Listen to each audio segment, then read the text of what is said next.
Chaos Now, asterisk, by Gene Dawson. 13 songs, 35 minutes long. We do love us a short album.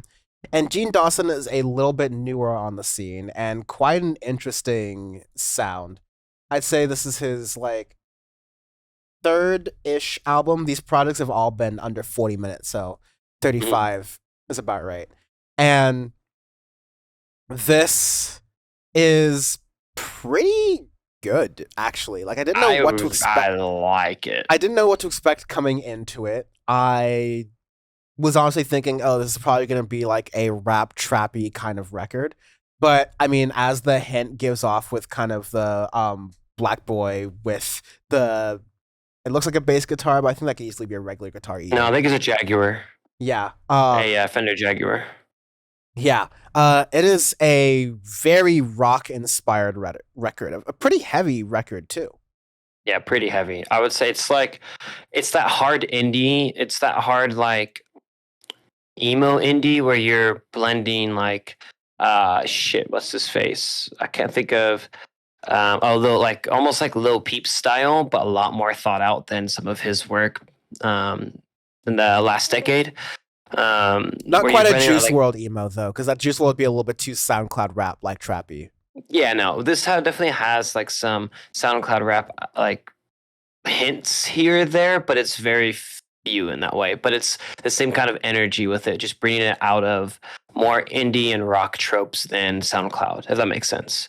That's kind of what you get with this. Like there's actually a pretty actually there's a lot to dive in with this. The real opening track, Three Heads, it's pretty fast, but it's like that nice, having almost spoken word rap with a lot of guitar and heavy rock with it, and it's good actually. I really like it. Where I don't feel like there's a lot of people that could really pull it off. Like you have your Machine Gun Kellys and stuff that are just absolute ass with it. But with this is the way you really experiment with it. You have a lot of ideas, you have a lot of things you bring into it, and you stay true to yourself, and you make a record like this.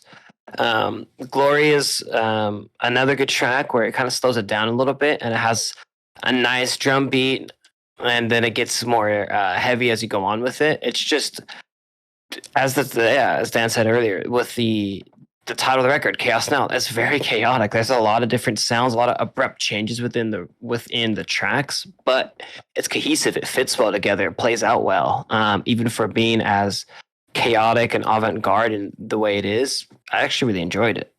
Yeah, I think I love Glory and Kids Eat and like how Three Heads kind of do it, but like it's good.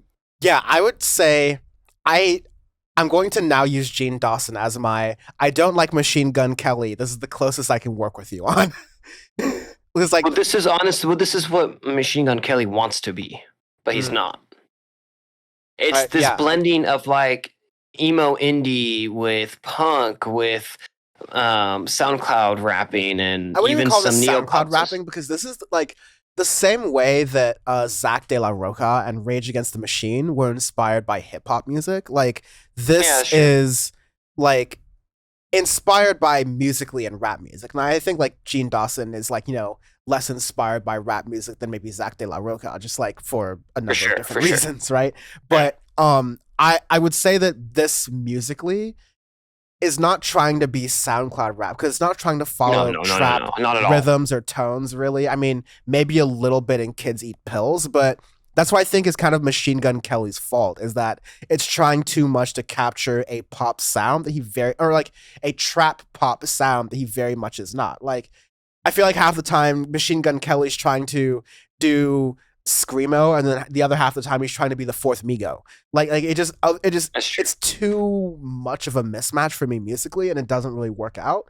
But on Kids Eat Pills, on Possible Negative One, on Bad Fruit with Young Earl Sweatshirt, with like neither of them are really rapping. They're sort of doing like a spoken word singing that's, I can't even, usually when I say spoken word singing, I compare it to like Beck or like some of Damon Albarn and Gorillaz. It's neither of those things. It's very unique. It's very much its own thing.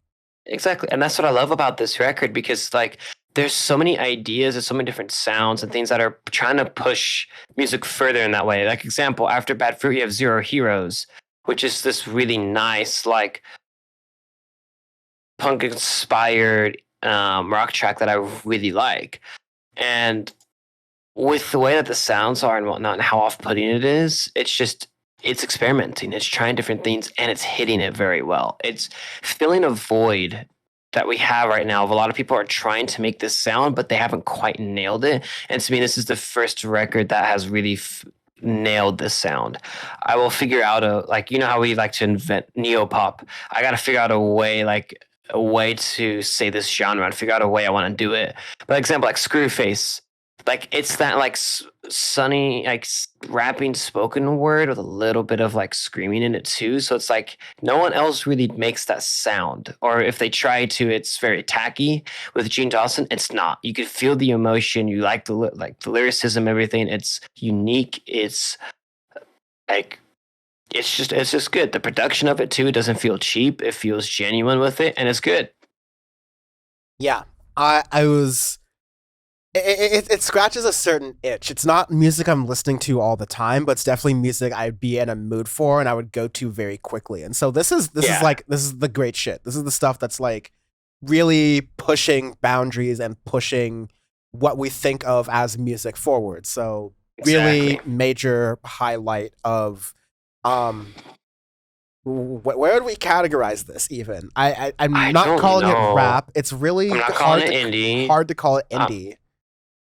It's in its own category. Like, but I mean, like for the award show list that we're gonna have to do over Thanksgiving break. I need to just figure out a way to categorize it. I don't know.